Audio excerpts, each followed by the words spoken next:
എൻ്റെ seminar topic functional level സ്ട്രാറ്റജിയാണ്. അപ്പോൾ നമ്മൾ ഫങ്ഷണൽ ലെവലിൽ നമ്മൾ സ്ട്രാറ്റജീസുകൾ ഫോമുലേറ്റ് ചെയ്യുന്ന സമയത്ത് നമ്മൾ കോർപ്പറേറ്റ് ലെവലിലും ബിസിനസ് ലെവലിലുള്ള സ്ട്രാറ്റജീസിനെ കുറിച്ചിട്ട് റിയലൈസ് ചെയ്യുക എന്നുള്ളത് വളരെ ഇമ്പോർട്ടൻ്റ് ആയിട്ടുള്ള ഒരു കാര്യമാണെന്നാണ് പറയുന്നത്. അപ്പോൾ ഫങ്ഷണൽ സ്ട്രാറ്റജീസ് എന്ന് പറയുന്നത് ബിസിനസ് സ്ട്രാറ്റജി ഇംപ്ലിമെൻറ്റ് ചെയ്യാനായിട്ട് വളരെ എസെൻഷ്യൽ ആയിട്ടുള്ളൊരു ഘടകമാണെന്നാണ് പറയുന്നത്. ഇപ്പോൾ ഒരു ബിസിനസ് സ്ട്രാറ്റജി ആയിക്കോട്ടെ, അല്ലെങ്കിൽ ഒരു കോർപ്പറേറ്റ് ലെവലിൽ വരുന്ന ഒരു സ്ട്രാറ്റജി ആയിക്കോട്ടെ, അതിൻ്റെ ആ ഒരു എക്സിക്യൂഷൻ അത് ക്രിട്ടിക്കലി അത് ഡിപ്പെൻഡ് ചെയ്യുന്നത്, അല്ലെങ്കിൽ ആ ഒരു എക്സിക്യൂഷൻ്റെ ഇഫക്റ്റീവ്നെസ് മെയിനായിട്ട് ഡിപ്പെൻഡ് ചെയ്യുന്ന ഒരു ഘടകം എന്ന് പറയുന്നത് ഫങ്ഷണൽ ലെവലിൽ നമ്മൾ എന്തുമാത്രം ഇഫക്റ്റീവായിട്ടാണ് നമ്മൾ സ്ട്രാറ്റജീസുകൾ ഇംപ്ലിമെൻറ്റ് ചെയ്തിരിക്കുന്നത് എന്നുള്ളതാണ്. അപ്പോൾ അതിനെ ബേസ് ചെയ്തിട്ടിരിക്കും കോർപ്പറേറ്റ് ലെവലിലും ബിസിനസ് ലെവലിലുള്ള സ്ട്രാറ്റജീസിൻ്റെ ആ ഒരു ഇഫക്റ്റീവ്നെസ് എന്ന് പറയുന്നത്. പിന്നെ കോർപ്പറേറ്റ് സ്ട്രാറ്റജി എന്ന് പറഞ്ഞു കഴിഞ്ഞാൽ അതിൻ്റെ അകത്ത് മെയിനായിട്ട് പ്രൊവൈഡ് ചെയ്യുന്നത് ഫേമിന് ലോങ് ടേം ഡയറക്ഷൻ കൊടുക്കുന്നുണ്ട്, അതേപോലെ തന്നെ സ്കോപ്പ് ഓഫ് ഫേമും പ്രൊവൈഡ് ചെയ്യുന്നുണ്ടെന്നാണ് പറയുന്നത്. പിന്നെ ബിസിനസ് സ്ട്രാറ്റജി എന്ന് പറയുമ്പോൾ അതിൻ്റെ അകത്ത് ഇൻഡസ്ട്രിയിലുള്ള ആ ഒരു ഓർഗനൈസേഷൻ്റെ ഓപ്പറേഷൻസിൻ്റെ കോമ്പറ്റേറ്റീവ് പോസ്റ്ററിനെ കുറിച്ചിട്ടാണ് അതിൻ്റെ അകത്ത് മെയിനായിട്ട് പറയുന്നത്. കോമ്പറ്റേറ്റീവ് പോസ്റ്റർ എന്ന് വെച്ച് കഴിഞ്ഞാൽ അതിൻ്റെ ആ ഒരു കോമ്പറ്റീഷൻ എത്തരത്തിലുള്ളതാണ്, മനസ്സിലായില്ലേ? അതിനെക്കുറിച്ചിട്ടാണ് മെയിനായിട്ട് അതിൻ്റെ അകത്ത് വിവരിക്കുന്നതെന്നാണ് പറയുന്നത്. പിന്നെ ഫങ്ഷണൽ ലെവലിൽ വരുന്ന സ്ട്രാറ്റജീസുകൾ ബിസിനസ് സ്ട്രാറ്റജീനെ ക്ലാരിഫൈ ചെയ്യുന്നുണ്ട്. അതേപോലെ തന്നെ നമ്മുടെ പല പല ഫങ്ഷണൽ ഏരിയാസിലുള്ള ഓപ്പറേറ്റിംഗ് മാനേജേഴ്സ് ഉണ്ടായിരിക്കും. അതായത് ഇപ്പോൾ ഓപ്പറേഷൻസ് ലെവലിൽ, അതായത് പ്രൊഡക്ഷൻ ലെവലിൽ വരുന്ന മാനേജേഴ്സ് ഉണ്ടാവും, മാർക്കറ്റിങ്ങിൽ വരുന്ന മാനേജേഴ്സ് ഉണ്ടാവും, ഫിനാൻസിലുള്ളവരുണ്ടാവും, ഹ്യൂമൻ റിസോഴ്സ് HR വരുന്നവരുണ്ടാവും, പിന്നെ റിസർച്ച് ആൻഡ് ഡെവലപ്മെൻറ്റ്. സോ അങ്ങനെയുള്ള ഫങ്ഷണൽ ഏരിയാസിൽ വരുന്ന മാനേജേഴ്സിന് ആവശ്യമായിട്ടുള്ള ഷോർട്ട് ടേം ഗൈഡൻസുകൾ എന്ത് ചെയ്യുന്നുണ്ടായിരിക്കും, പ്രൊവൈഡ് ചെയ്യുന്നുണ്ടെന്നാണ് പറയുന്നത് നമ്മുടെ ഫങ്ഷണൽ സ്ട്രാറ്റജീസുകൾ. അപ്പോൾ ഇതൊക്കെയെന്ന് വെച്ച് കഴിഞ്ഞാൽ ആ ഒരു ഫീൽഡിൽ, അതായത് പല പല ഫങ്ഷണൽ ഏരിയാസിൽ സക്സസ് എൻഷുർ ചെയ്യാനായിട്ട് ഇതൊരു പരിധി വരെ സഹായിക്കുന്നുണ്ടെന്നാണ് പറയുന്നത് നമ്മുടെ ഈ ഒരു ഫങ്ഷണൽ സ്ട്രാറ്റജീസുകൾ. അപ്പോൾ ഫങ്ഷണൽ സ്ട്രാറ്റജീസുകൾ മെയിനായിട്ട് അസോസിയേറ്റ് ചെയ്തിട്ടുണ്ടായിരിക്കുക 5 ഫങ്ഷണൽ ഏരിയാസുകളായിട്ട് ബന്ധപ്പെട്ടിട്ടാണ്. അപ്പം ഇനി നമുക്ക് അടുത്തത് 5 ഫങ്ഷണൽ ഏരിയാസുകൾ എന്തൊക്കെയാണെന്ന് പഠിക്കാം. ഒന്നാമത്തേത് ഓപ്പറേഷൻസ് ആണ്, രണ്ടാമത്തേത് മാർക്കറ്റിംഗ് ആണ്, മൂന്നാമത്തേത് ഫിനാൻസ്, നാലാമത്തേത് ഹ്യൂമൻ റിസോഴ്സസ്, അഞ്ചാമത്തേത് റിസർച്ച് ആൻഡ് ഡെവലപ്മെൻറ്റ്. അപ്പോൾ അതിൽ ഫസ്റ്റ് വൺ എന്ന് പറയുന്നത് ഓപ്പറേഷൻ സ്ട്രാറ്റജിയാണ്, അല്ലെങ്കിൽ നമുക്കതിനെ പ്രൊഡക്ഷൻ എന്നും പറയാനായിട്ട് പറ്റും. അപ്പോൾ ഓപ്പറേഷൻസ് മാനേജ്മെൻറ്റ് എന്ന് പറഞ്ഞു കഴിഞ്ഞാൽ ഇപ്പോൾ ഏതൊരു ഓർഗനൈസേഷൻ എടുക്കുകയാണെന്നുണ്ടെങ്കിലും ഒരു കോർ ഫങ്ഷനാണ് ഇതെന്ന് പറയുന്നത്. സോ ഈ ഒരു ഫങ്ഷൻ്റെ അകത്ത് നമ്മൾ മെയിനായിട്ട് നടക്കുന്ന ഒരു പ്രോസസ്സ് എന്താണെന്ന് വെച്ച് കഴിഞ്ഞാൽ നമ്മൾ ഇതിൻ്റെ അകത്ത് നമ്മുടെ ഇൻപുട്സിനെ എന്ത് ചെയ്യുന്നുണ്ടായിരിക്കും, വാല്യൂ ആഡഡ് ഔട്ട്പുട്ടുകളായിട്ട് നമ്മൾ കൺവേർട്ട് ചെയ്യുകയാണ് ചെയ്യുന്നത്. അപ്പോൾ ഇൻപുട്സ് എന്ന് പറയുമ്പോൾ റോ മെറ്റീരിയൽസ് ആവാം, സപ്ലൈസസ്, മെഷീൻസ്, പീപ്പിൾ ഒക്കെ വരാം. പിന്നെ ഓപ്പറേഷൻസ് മാനേജ്മെൻറ്റിൻ്റെ അകത്തെന്ന് വെച്ച് കഴിഞ്ഞാൽ എല്ലാ മാനുഫാക്ചറിങ് പ്രോസസ്സുകളും ഇതിൽ കവർ ചെയ്ത് പോകുന്നുണ്ടായിരിക്കും. മാനുഫാക്ചറിങ് പ്രോസസ്സിന് മാത്രമല്ല അതിൻ്റെ കൂടെ വേറെയും കാര്യങ്ങൾ ഇൻക്ലൂഡ് ചെയ്യപ്പെടുന്നുണ്ട്. എന്ന് പറഞ്ഞു കഴിഞ്ഞാൽ raw material sourcing, purchasing, production, distribution, logistics, അതും ഇതിൻ്റെ കൂടെ നമുക്ക് ഉൾപ്പെടുത്താവുന്നതാണ്. സോ ഈ ഒരു ഓപ്പറേഷൻസ് ഫങ്ഷൻ അതെന്ന് പറയുന്നത് നമ്മുടെ ഓർഗനൈസേഷൻ്റെ എബിലിറ്റി, അതായത് നമ്മുടെ ഗുഡ്സ് ആൻഡ് സർവീസസിലേക്ക് വാല്യൂ ആഡ് ചെയ്യാനുള്ള നമ്മുടെ ഓർഗനൈസേഷൻ്റെ എബിലിറ്റിയിലേക്ക് ഒരു പരിധിവരെ കോൺട്രിബ്യൂട്ട് ചെയ്യുന്നുണ്ടെന്നാണ് പറയുന്നത് ഈ ഒരു operation strategy. So operation strategy അത്രയേ ഉള്ളൂ. ഇനി രണ്ടാമത്തെ ഫങ്ഷണൽ ഏരിയ എന്ന് പറയുന്നത് മാർക്കറ്റിംഗ് ആണ്. സോ മാർക്കറ്റിംഗ് സ്ട്രാറ്റജി എന്ന് പറയുമ്പോൾ അതിൻ്റെ അകത്ത് മാർക്കറ്റിംഗ് എന്ന് പറഞ്ഞാൽ നമുക്കറിയാം ഏതൊരു ഓർഗനൈസേഷൻ്റെയും വളരെ ഇമ്പോർട്ടൻ്റ് ആയിട്ടുള്ളൊരു ഫങ്ഷനാണ് എന്തെന്ന് പറയുന്നത്, മാർക്കറ്റിംഗ് എന്ന് പറയുന്നത്, അല്ലേ? അപ്പോൾ നമ്മുടെ ഇപ്പോഴത്തെ ഈ ഒരു പ്രസൻറ്റ് സിറ്റുവേഷനിൽ നമ്മൾ മാർക്കറ്റിംഗ് എന്ന് പറയുമ്പോൾ അതിൻ്റെ അകത്ത് നമ്മൾ മെയിനായിട്ട് നോക്കുന്നത് കസ്റ്റമേഴ്സിൻ്റെ നീഡ്സുകൾ ഐഡൻറ്റിഫൈ ചെയ്യുക എന്നുള്ളതാണ്. ഇതിൻ്റെ അകത്ത് മെയിനായിട്ട് റിലേറ്റ് ചെയ്ത് വരുന്ന ആക്ടിവിറ്റീസുകൾ. അതേപോലെ തന്നെ എന്ത് ചെയ്യുക എന്നുള്ളതാണ്, അവരെ സാറ്റിസ്ഫൈ ചെയ്യുന്ന രീതിയിലുള്ള ആക്ഷൻസുകൾ നമ്മൾ എന്നിട്ട് ടേക്ക് ചെയ്യുക. ആദ്യം അവരുടെ നീഡ്സുകൾ എന്തൊക്കെയാണെന്ന് മനസ്സിലാക്കി ആ നീഡ്സിനെ സാറ്റിസ്ഫൈ ചെയ്യുന്ന രീതിയിലുള്ള ആക്ഷൻസുകൾ നമ്മൾ എടുക്കുക എന്നുള്ളതാണ് പറയുന്നത്. On the basis of some consideration. So marketing എന്ന് പറയുമ്പോൾ അത് വളരെയധികം ഇമ്പോർട്ടൻ്റ് ആണ്. അപ്പോൾ ഈ ഒരു കാലഘട്ടത്തിൽ മാർക്കറ്റിംഗ് എന്ന് പറയുമ്പോൾ കൂടുതലും ഇമ്പോർട്ടൻസ് കൊടുക്കുന്നത് എന്തിനാണെന്ന് വെച്ച് കഴിഞ്ഞാൽ സ്ട്രാറ്റജിക്കലി റൈറ്റ് ആയിട്ട് തോന്നുന്നത് എന്താണോ അത് ചെയ്യുക എന്നുള്ളതാണ്. മനസ്സിലായോ? അതായത് നമ്മളിപ്പോൾ ഒരു തന്ത്രപരമായിട്ട് നോക്കുമ്പോൾ നമുക്ക് അതാണ് ശരിയെന്ന് തോന്നുന്നത് നമ്മൾ ചെയ്യുക. അല്ലാതെ ഇമ്മീഡിയറ്റ്ലി പ്രോഫിറ്റബിൾ ആവുന്നതിനേക്കാളും കൂടുതലും ഇമ്പോർട്ടൻസ് കൊടുക്കേണ്ടത് സ്ട്രാറ്റജിക്കലി റൈറ്റ് ആയിട്ട് തോന്നുന്നത് എന്താണോ അതിനെ ആയിരിക്കണം. ഓക്കെ. കാരണം മാർക്കറ്റിംഗ് എന്ന് പറയുമ്പോൾ അതിൻ്റെ അകത്ത് നമ്മൾ മെയിനായിട്ട് നോക്കുന്നത് നമുക്ക് ആ ഒരു ഇൻഡസ്ട്രിയിൽ ആ ഒരു ഓർഗനൈസേഷന് ഒരു ലോങ് ടേം പ്രോഫിറ്റ് ഉണ്ടാക്കുക എന്നുള്ളതാണ്, അല്ലേ? ലോങ് ടേം പ്രോഫിറ്റും ഗ്രോത്തും ഒക്കെ ഉണ്ടാക്കുക എന്നുള്ളതാണ്. അല്ലാതെ ഇമ്മീഡിയറ്റ് ആയിട്ടുള്ള പ്രോഫിറ്റ് കിട്ടുന്നതിനേക്കാളും ആ ഒരു ഫേമിൻ്റെ ഗ്രോത്തിനും സക്സസിനും ഒക്കെ നല്ലത് എന്ത് തന്നെയാണ്? ലോങ് ടേം പ്രോഫിറ്റ് ഉണ്ടാക്കുക എന്നുള്ളത് തന്നെയാണ്, അല്ലേ? അപ്പോൾ ഈ മാർക്കറ്റിങ്ങിൽ നമ്മൾ ഉണ്ടാക്കുന്ന പ്ലാൻസുകളും അതേപോലെ തന്നെ പോളിസീസുകളും എല്ലാം നമ്മൾ എന്തിൻ്റെ ബേസിലാണ് ഫോർമുലേറ്റ് ചെയ്യുന്നുണ്ടായിരിക്കുക? 4 pieces ഓഫ് മാർക്കറ്റിംഗ് മിക്സ്. നമുക്കറിയാം അല്ലേ? 4 pieces ഓഫ് മാർക്കറ്റിംഗ് മിക്സ് എന്ന് പറഞ്ഞു കഴിഞ്ഞാൽ അതിൽ പ്രോഡക്റ്റ് വരും, പ്രൈസ് വരും, പ്ലേസ് വരും, പ്രമോഷൻസ് വരും. അപ്പോൾ ഇതിൻ്റെ ബേസിസിലാണ് നമ്മൾ എന്ത് ചെയ്യുന്നുണ്ടാവുക? മാർക്കറ്റിങ്ങിൽ ആവശ്യമായിട്ടുള്ള പ്ലാൻസും പോളിസീസും കാര്യങ്ങളൊക്കെ നമ്മൾ ഇംപ്ലിമെൻ്റ് ചെയ്യുന്നതും ഫോർമുലേറ്റ് ചെയ്യുന്നതൊക്കെ. സർവീസിൻ്റെ കേസിലെന്ന് പറയുമ്പോൾ അതിൻ്റെ അകത്ത് 7 pieces ആയിട്ട് അതിനെ എക്സ്റ്റെൻഡ് ചെയ്യുന്നുണ്ട്. അപ്പോൾ സർവീസിൻ്റെ 7 pieces എന്ന് പറഞ്ഞു കഴിഞ്ഞാൽ പ്രോഡക്റ്റ് ഉണ്ടാവും, പ്രൈസ് ഉണ്ടാവും, പ്ലേസ് ഉണ്ടാവും, പ്രമോഷൻ ഉണ്ടാവും, പിന്നെ അത് കൂടാണ്ട് പീപ്പിൾ ഉണ്ടാവും, ഫിസിക്കൽ എവിഡൻസ് ഉണ്ടാവും, പ്രോസസ്സസ് ഉണ്ടാവും. അങ്ങനെ 7 പീസസിൻ്റെ ബേസിലാണ് നമ്മൾ സർവീസസിൻ്റെ പ്ലാൻസും പോളിസീസും കാര്യങ്ങളൊക്കെ നമ്മൾ ഫോർമുലേറ്റ് ചെയ്യുന്നുണ്ടായിരിക്കാം. ഇനി മൂന്നാമത്തെ ഫങ്ഷണൽ ഏരിയ എന്ന് പറയുന്നത് ഫിനാൻഷ്യൽ സ്ട്രാറ്റജിയാണ്. അപ്പം ഫിനാൻഷ്യൽ മാനേജ്മെൻറ്റ് ഏരിയേൻ്റെ അകത്ത് അതിൻ്റെ അകത്ത് ബന്ധപ്പെട്ടിട്ടുള്ള സ്ട്രാറ്റജി എന്ന് പറയുന്നത് എന്ത് ഇഷ്യൂ ആണ് അതിൻ്റെ അകത്ത് വരുന്നത്? അല്ലെങ്കിൽ അതിൻ്റെ അകത്ത് മെയിനായിട്ടുള്ളത് ഫണ്ടുകൾ അക്യൂസിഷൻ ചെയ്യുന്നതും യൂട്ടിലൈസ് ചെയ്യുന്നതും ആയിട്ട് ബന്ധപ്പെട്ടിട്ടുള്ള കാര്യങ്ങളാണ്. മനസ്സിലാവണ്ട?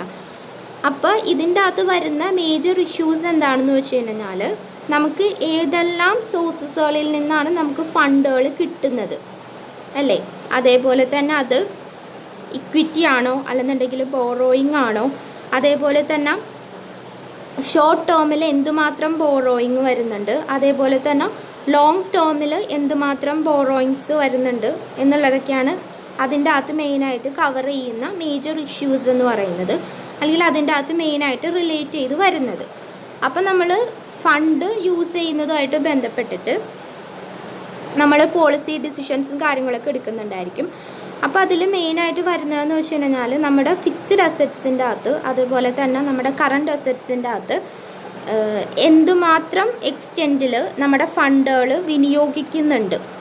മനസ്സിലായോ? അതായത് ഫിക്സ്ഡ് അസറ്റ്സിലും കറണ്ട് അസറ്റ്സിലുമായിട്ട് നമ്മൾ എന്തുമാത്രം ഫണ്ടുകൾ അതിൽ എക്സ്റ്റെൻഡ് ചെയ്ത് അതിൽ പരമാവധി വിനിയോഗിക്കുന്നുണ്ട് എന്നുള്ളതാണ് ഇതുമായിട്ട് ബന്ധപ്പെട്ടിട്ടുള്ള പോളിസി ഡിസിഷൻസിൻ്റെ അകത്ത് ഡീൽ ചെയ്യുന്നത്. പിന്നെ അതേപോലെ തന്നെ ലോങ് ടേം അല്ലെങ്കിൽ ക്യാപിറ്റൽ ഇൻവെസ്റ്റ്മെൻറ്റ് ഡിസിഷൻസുകൾ റിലേറ്റ് ചെയ്യുന്നത് എന്തുമായിട്ട് ബന്ധപ്പെട്ടിട്ടുള്ളതാണ്? നമ്മൾ ഫിക്സ്ഡ് അസറ്റ്സുകൾ ബൈ ചെയ്യുന്നതോ അല്ലെന്നുണ്ടെങ്കിൽ ലീസ് ചെയ്യുന്നതോ ഒക്കെ ആയിട്ട് ബന്ധപ്പെട്ടിട്ടുള്ളതാണ് long term or capital investment ഡിസിഷൻസിൻ്റെ അകത്ത് മെയിനായിട്ട് ഡീൽ ചെയ്യുന്നത്. അപ്പോൾ ഒരു ഫിനാൻഷ്യൽ സ്ട്രാറ്റജീൻ്റെ മെയിനായിട്ടുള്ള കോമ്പണൻസ് എന്തൊക്കെയാണെന്ന് വെച്ച് കഴിഞ്ഞാൽ ഫസ്റ്റ് വൺ പറയുന്നത് ഫിനാൻസിങ് ഡിസിഷനാണ്, second one investment decision, third dividend decision, fourth working capital management. അപ്പോൾ അത്രയാണ് ഫിനാൻഷ്യൽ സ്ട്രാറ്റജീൻ്റെ മെയിനായിട്ടുള്ള കോമ്പണൻസ് എന്ന് പറയുന്നത്. ഇനി അടുത്തത് 4th വൺ എന്ന് പറയുന്നത് ഹ്യൂമൻ റിസോഴ്സസ് സ്ട്രാറ്റജിയാണ്. അപ്പോൾ അതെന്താണെന്ന് നോക്കാം.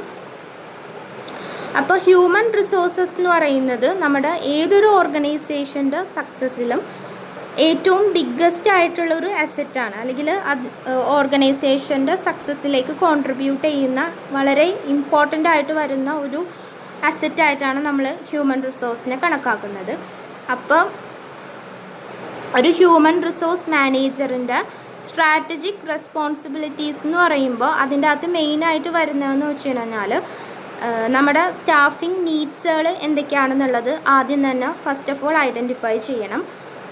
ഐഡൻറ്റിഫൈ ചെയ്തതിന് ശേഷം ഒരു ഇഫക്റ്റീവായിട്ടുള്ള സ്റ്റാഫിംഗ് പ്ലാൻ നമ്മൾ എന്ത് ചെയ്തിട്ടുണ്ടായിരിക്കണം, ഡെവലപ്പ് ചെയ്തിട്ടുണ്ടായിരിക്കണം.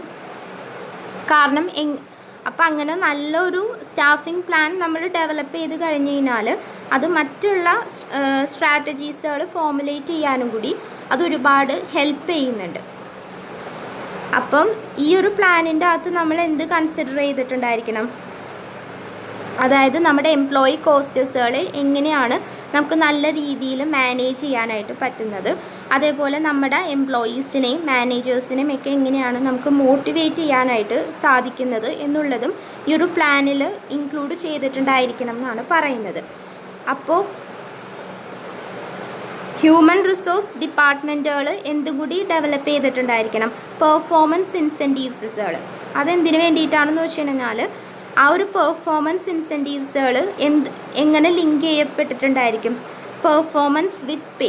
അതായത് അവരുടെ പെർഫോമൻസ്, അവിടെയുള്ള എംപ്ലോയീസിൻ്റെ പെർഫോമൻസിന് പേയുമായിട്ട് അത് ക്ലിയർലി ലിങ്ക് ചെയ്യപ്പെട്ടിട്ടുണ്ടായിരിക്കും എന്നാണ് പറയുന്നത്.